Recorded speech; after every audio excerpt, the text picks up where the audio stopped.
Здрасти, Яна. Гледах вчера клипчето, което скачила и много ми хареса идеята.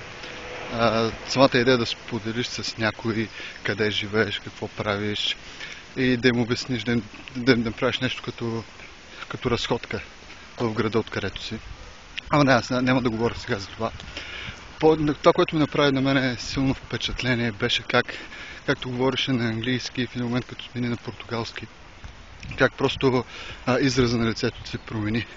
И аз това съм го забелязал при доста хора, което е много интересно,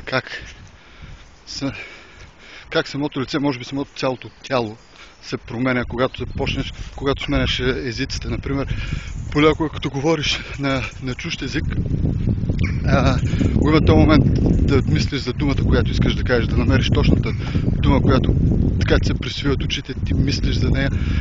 И просто когато започна да говори на португалски, този момент изчезна. Явно ти говориш на твоите роднини, приятели, искаше да изглеждаш весела и така нататък, но самото лице ти се избистри и самия поглед се изясни и просто се получи като една нова Ана. Мисля, че това е, което искам да кажа, да спомена. Да, и също аз мисля да направя няколко такива клипа за мои приятели и познати, като да им дам една разходка от Фалмут или от Пенер или откъдето и да съм. И е много интересно, да, това е много интересно, че когато говориш, ти всъщност си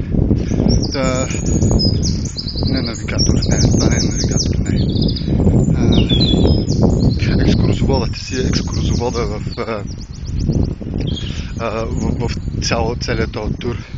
Забавно, да, готино. Добре, благодаря и ще се видим скоро. Чао, чао!